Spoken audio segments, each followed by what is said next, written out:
Hi, everyone. This is Tanya. And this is Adriana with Closing the Gap podcast. Thank you for coming back with us. Today, we're going to go over something that we consider to be very important, intersectionality, and how it addresses the multiple gaps that come into play all at the same time. Yeah, so we'll get into all about what this term even means, where it came from, where we see that it has been used and where it has not been used, and how that has also led to detrimental impacts when it's not used, because it's such an important theory that we feel like more people should know about. And so thank you again for joining us. This is season 1, episode 4. I can't even count anymore. That's many episodes we've had. And there's only more to come. Yes. So here we go. Thanks for joining us.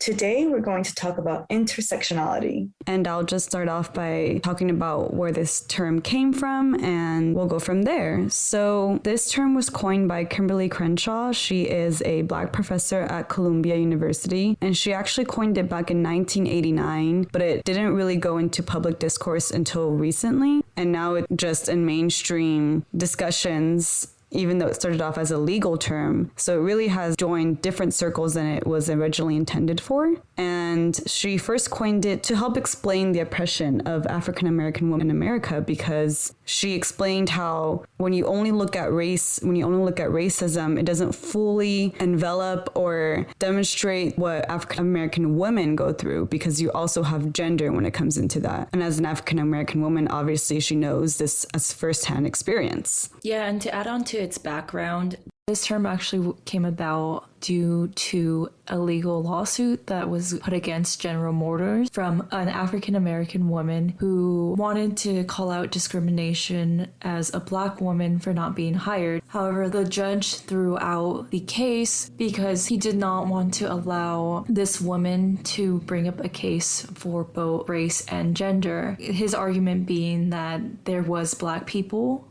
working at the factory as well as women. What the issue there was that although there was Black employees, all of the Black employees were men, and they were all within the manufacturing department, versus all the women that were hired for office work were all white women. And what Kimberlé Crenshaw calls out in using the term of intersectionality is that the system failed there, because if the judge went deeper into the case and realized that Black women specifically weren't being hired, then the case shouldn't have been thrown out. There was clearly discrimination from both ends. Yeah, what this case is showing us is that essentially that you have all these different oppressive systems in society, right? Like we have sexism, we have racism, we have different types of discrimination, we have xenophobia. And so all these different things that are occurring at once, but we may have not seen it that way. We may have just seen it as, oh, LGBTQ rights is separate from racism. It's separate from Black Lives Matter. This is one cause. This is another. So we don't mix. And the issue is that we're all people. We're not one thing, right? I am not just a woman. I am a woman with Latinx heritage. And so because of that, I have 2 different systems coming at me. And so that was the idea with this. It's, hey, we can't just look at one system at once, because we're multifaceted people and we're being victimized and we're being impacted by different systems at once. And when we think of an intersection, there's overlap there. There's overlap. Yeah. That's always what I think of when I hear this term. It's because there's overlap, because there's that space in the middle. We can't just look at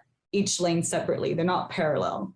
They're coming together and they're impacting that person that's right in the middle of all these systems at once. Yeah, and to your point, it's like the example that you brought up. It's not like one day you decide, okay, I'm only going to be affected by, oh, people see me as being Latinx. Or, oh, okay, today I'm only going to be affected for being a woman. Like that's not how it works. To your point, we're multifaceted people and we're affected with all of these multiple layers at play. And it's also important to acknowledge this because it's so easy to group people and just like identify them. you're not acknowledging someone's complete experience. And it's very important to call out that just because, for example, if me and another person are a part of like the Latinx community, doesn't mean I'm going to necessarily have the same experience as that other person. I mean, what if their sexual orientation is different? What if their ability is different? Yeah, like if they're able-bodied or if they have disabilities. Yeah, like there's, again, just so many different factors at play, and we can't just box in people into a certain category, because by doing that, then we're not allowing them an opportunity to get the proper equity that they need, equity and resources. Yeah, definitely. And again, this is not, the fact that we have to define people at all is made up, right? These systems, the way that we're categorizing people isn't because we're naturally supposed to do that. It's because of the systems that are at play that I have to identify as a Latinx woman. It's because there are people who treat Latinx people differently than they would someone else that I have to identify that way, right? So it's like, this is all just arbitrary. So we're just trying to explain to people who are not us, who are not like us, hey, this is how I'm treated because you see me this way. And so it's just a way to express ourselves through this theory. Kimberlé Crenshaw wouldn't have had to come up with this theory if it wasn't for people treating Black women the way they treat Black women, is what I'm trying to say. And it reminds me of this quote by Audre Lorde, who is a Black lesbian poet, activist, just phenomenal person. And she said, there is no such thing as a single issue struggle because we do not live single issue lives. And so it kind of wraps it up. We don't just get affected by one thing, and every day and every room is going to be different, right? The way people see us in each room is going to be different. So it's just recognizing, oh, how are people seeing me in this room? How does that affect me? And how can I respond to it and make sure that they realize what they're doing? Yeah, and I think this kind of also touches upon the fact that this is why it's so important to attack all of these issues together as a whole. I know it's something we kind of touched a little bit on our episode with Warren, last episode. If you haven't listened to it yet, check it out. But the importance of, in attacking one thing, you have to attack everything as a whole, because if you don't, the system's winning. The system is still oppressing one group, and essentially oppression for one is oppression for all. That's something that we need to acknowledge, and there has to be room for everyone at the table. I think an example that kind of comes to mind here is where a certain movement failed was the feminist movement in the beginning, with the fact that they, it was primarily white women who led that movement, wasn't really in the beginning allowing minority women to have voices in that movement. And in doing so, how can you be fully feminist if you're not advocating for all women? Yeah, and that goes into so many other causes. Again, the fact that we were separating LGBTQ rights from Black people. That's why now they say all Black lives matter, to say it's not just about Black men, because often Black men, when they are murdered, they do get a lot of spotlight, which is nothing to say that it's not important, but it's just to say a lot of Black women are also getting murdered. A lot of Black trans women, a lot of Black trans men. And so all Black lives matter. Like, don't forget about all those other people who don't get in the news as often, because if a Black trans person died, do you see them in the news? Probably not, honestly. Like, the ones that I've seen are because of social media, like the ABC, CNN, those big news sources just don't cover those people. And it's not because they don't have the sources to know that those people were murdered, right? It's not because they don't know, it's just because they refuse to show those stories. So that all in front of Black Lives Matter is really important now, because it's like saying we're not going to continue neglecting certain Black people. The same way the feminist movement. It's great that a lot of white women are involved. It's great that they kind of started the mainstream movement, but there were a lot of Black women who were involved since the beginning who didn't get enough credit and continue not to get enough credit. Because of that, we just have to remember everyone who's involved. Yeah, because all voices matter. And I know you kind of touched upon trans lives. There's still like a lot of work to be done there. But one thing I will say I'm pretty proud of is I did notice how at a few of the protests that we went to last year, I loved and was really proud to hear that we were chanting Black Trans Lives Matter. Again, there's still a lot more room for improvement, and that community still needs a lot of support, but to know that we were acknowledging it at those protests made me extremely proud, because again, we need to make room for everyone. Yeah, so when we look at the world with this lens, we can actually pinpoint those moments and speak up. Yeah, 100% agree with you. And it's all about being aware and also listening to those voices, because at the end of the day, we do have to acknowledge, just because I'm Latinx doesn't mean I'm going to know what's right for every Latinx person, right?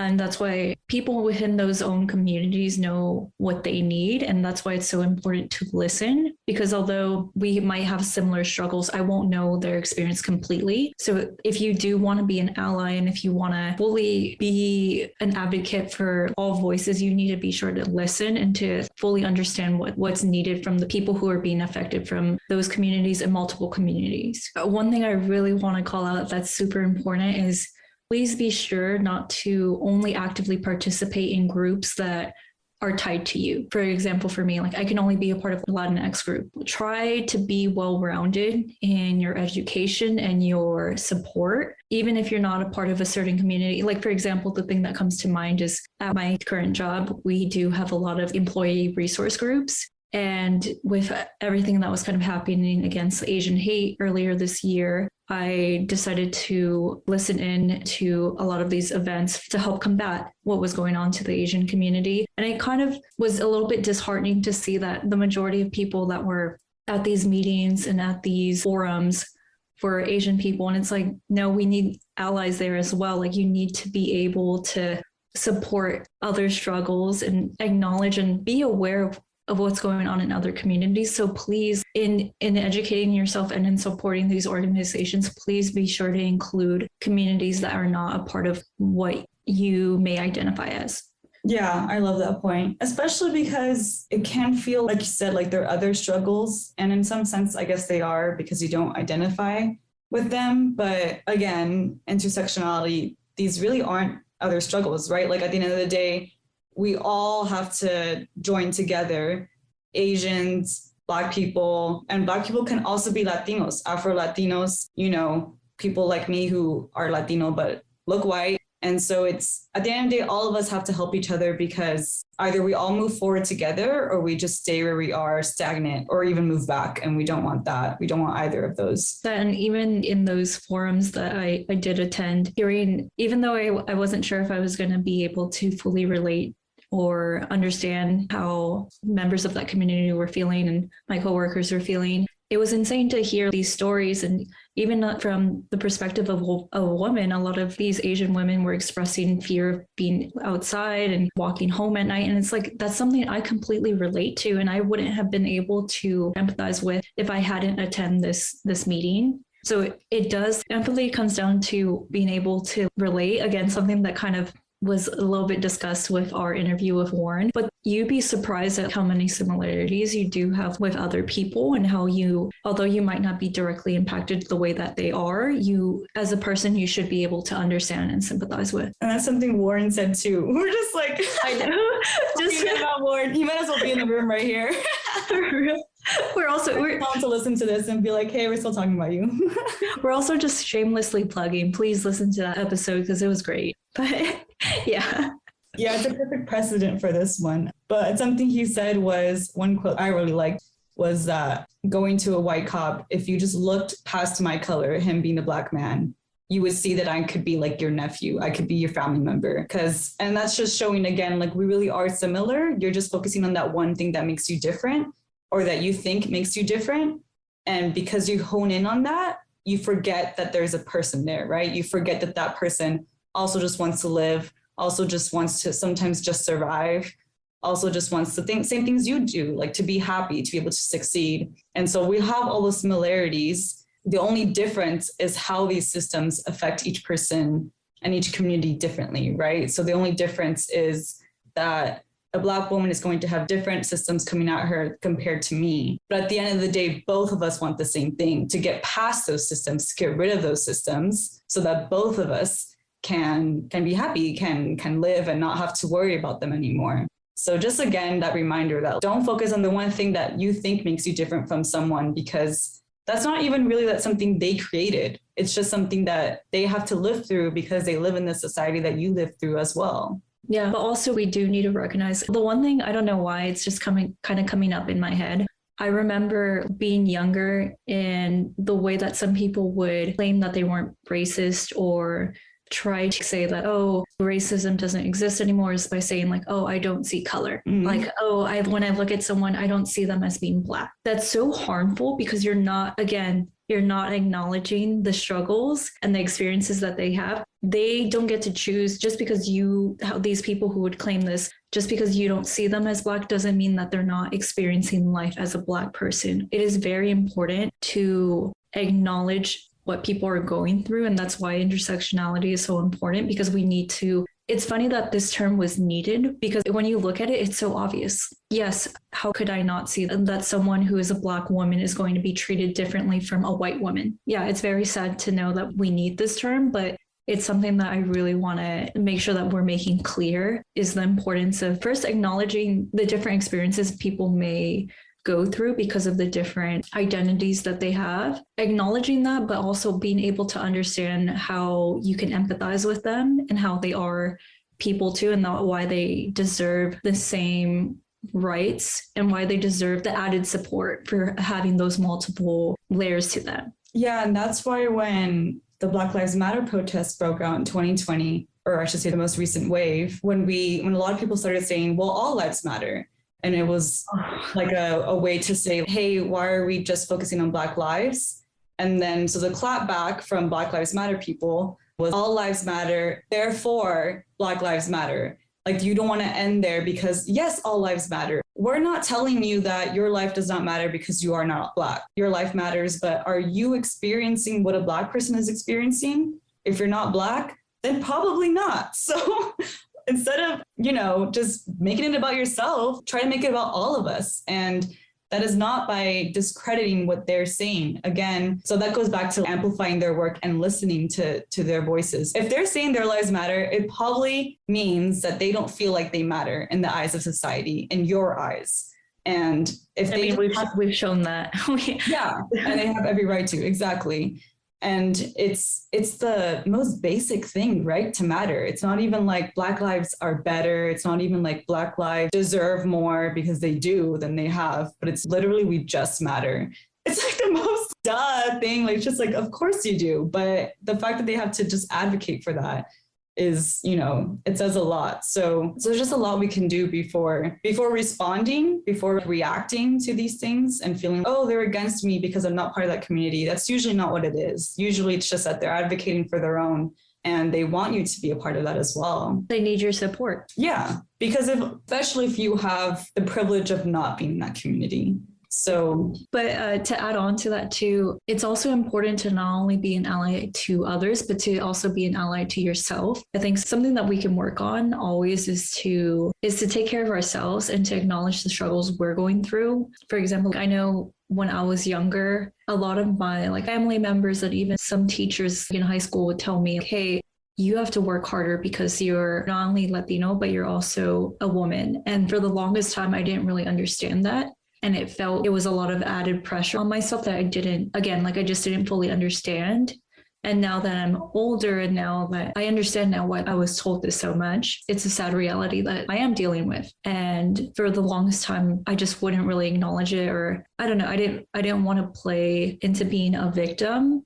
But it is important that we acknowledge our struggles, and there's nothing wrong with acknowledging all of the oppressive systems that are working against you. It's not you complaining. It's not you saying that you can't do good enough, but it is important to be aware of these, because you do need to understand how these systems are affecting you. So I really think it's important to understand that and to just be an ally, not only to others, but to yourself. Yeah. Just because you recognize intersectionality, just because you look at the world this way, as we have started to, that doesn't mean you have to define yourself that way, right? It's not just that, Adriana isn't just a Latinx woman, or I'm not just a Latinx woman. We're so much more than that. And it's funny because it's something that we say automatically, right? Nowadays it's, oh, well, who are you? And you automatically start saying that because of the systems that are coming at you. And so for me, if someone says, oh, who are you? I'll be like, well, my name is Tanya Roa. I have Colombian parents. I'm a Latinx woman. That's my first sentence.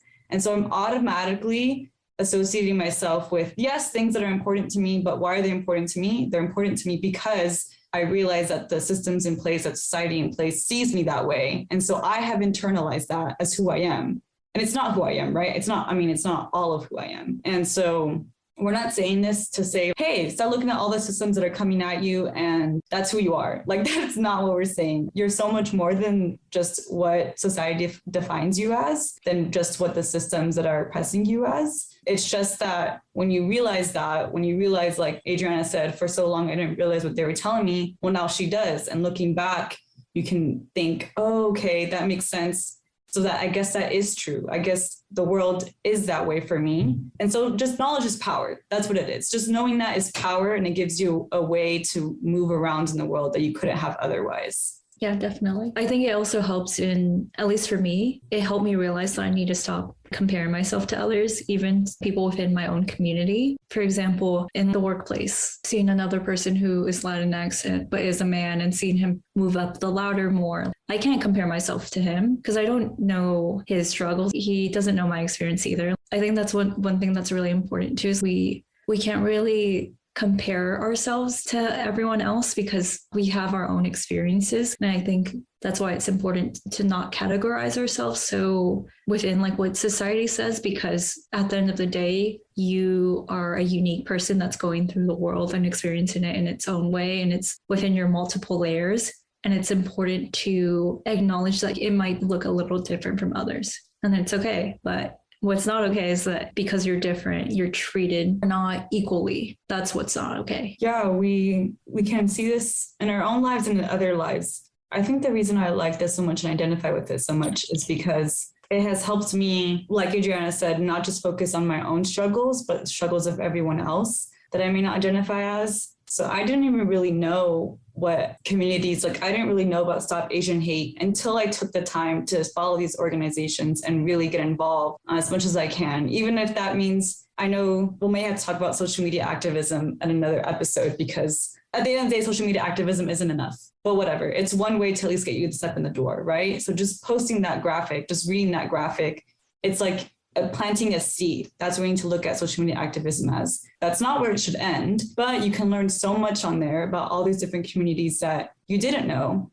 that they were going through. And so once you know that, if I see someone that is going through that, I can recognize, oh, okay, I see that person is being mistreated because of this. And so I can help them because I know that. If I didn't know that, then I wouldn't be able to help them as well. It just gives you a way of looking at yourself and realizing, now that I know how the society views me, I can make sure that I don't categorize myself like that. I can step out of that box that society puts me in, because now I know what box that is. And also it means that you're not putting other people in their boxes. Yes. We realize we're all nuanced. And the issues that we face are also nuanced. Like racism isn't straightforward. It's very nuanced. It's going to affect people differently. There are some Black people maybe that don't get as many slurs or as many insults as some other Black people. And so it's not just, oh, they're Black, they've gone through this. Or she's a Latinx woman, I know what her life has been like because the systems that are at play. No, you don't know that, because everything is just so nuanced. And each person is going to be different depending on where they live, depending on just their mindset. So that's why I love this theory so much, because it just reminds us that, yes, there are these things at play, but one, we don't have to define with them. We can be so much more. Two, we can recognize them without really taking them too much to heart, because we realize that we are so much more than that. And three, once we realize all those things, we act differently towards ourselves and towards others. That part. I think honestly, you summed it up, really the points that we're trying to make here. And we really hope you all resonate with what we're trying to express. We hope that you kind of learned something today. And again, just walk away just knowing that we need to be better allies to others and to ourselves. Yeah, and when we do that, we can find solutions that work for all of us. We don't want to find solutions that just work for one community, because that's just going to lead to more problems for another community. So it's about finding solutions, healing for all of us. Just to leave you off, we will link the TED Talk from Kimberlé Crenshaw in the show notes. So I highly recommend it. That way you can hear it from her own words, since she's the one who can best describe intersectionality in the first place. We'll be sure to link organizations that are tied to a few of the communities that we discussed and mentioned within our episode. So please be sure to check out the show notes. As always, we have some good stuff there. We really want to make sure that we provide all of the resources that we can to continue our shared education. yeah, these episodes alone are just kind of an introduction to these thoughts, to these concepts. So with the resources, you can dive in further. And ideally, that's how you would take action. We're all about taking action here. With that said, we hope you enjoyed this episode and you walked away learning a little bit more about intersectionality. As always, thank you for joining us. We'll catch you on the next one.